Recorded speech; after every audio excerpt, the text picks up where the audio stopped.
మేషరాశి.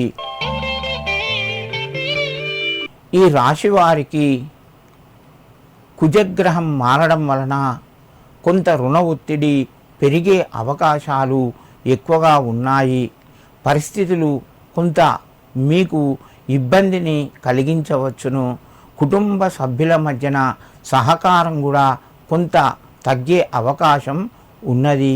ముఖ్యమైన పనులు మాత్రం కొంత ముందుకు వెళ్ళి భూమి జాగలకు సంబంధించిన పనులు వ్యవహారాల్లోపట మీరు విజయం సాధిస్తారు. ధనపరంగా కొంత ఒత్తిడి పెరుగుతూ ఉంటుంది. అనారోగ్య పరిస్థితులు కొన్ని సందర్భాల్లోపట తలెత్తవచ్చును. మధ్యవర్తిత్వానికి ఈరోజు మీరు ఎట్టి పరిస్థితి లోపట వెళ్ళకూడదు. మేషరాశి వారు ఈరోజు విష్ణు సహస్రనామాలు వినండి, మీకు కొంత మేలు కలుగుతూ ఉంటుంది. వృషభ రాశి. ఈ రాశి వారికి మధ్యమ స్థాయిగా చెప్పవచ్చును.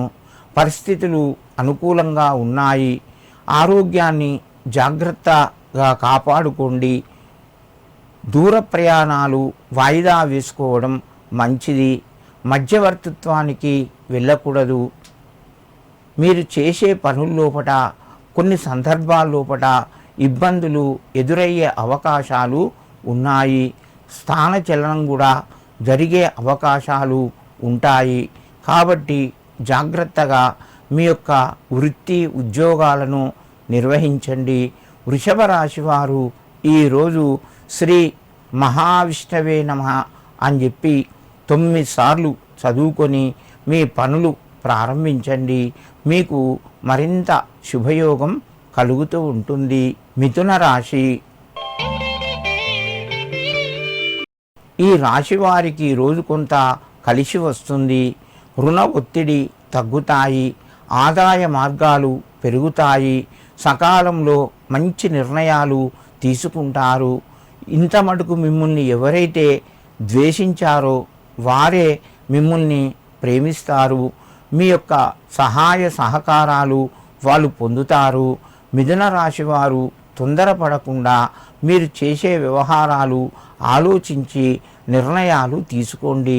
ఎందుకంటే ఈరోజు కొంత మీకు కలిసి వస్తుంది కాబట్టి తొందరపడి నిర్ణయాలు తీసుకుంటే నష్టం వాటిల్లొచ్చు.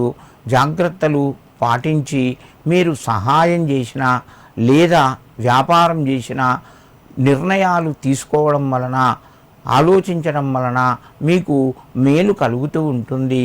మిథున రాశి వారు ఈరోజు శ్రీ మహావిష్ణువుకు 9 తులసీ దళాలు సమర్పించి మీ పనులు ప్రారంభించండి. మీకు మరింత శుభయోగం కలుగుతూ ఉంటుంది.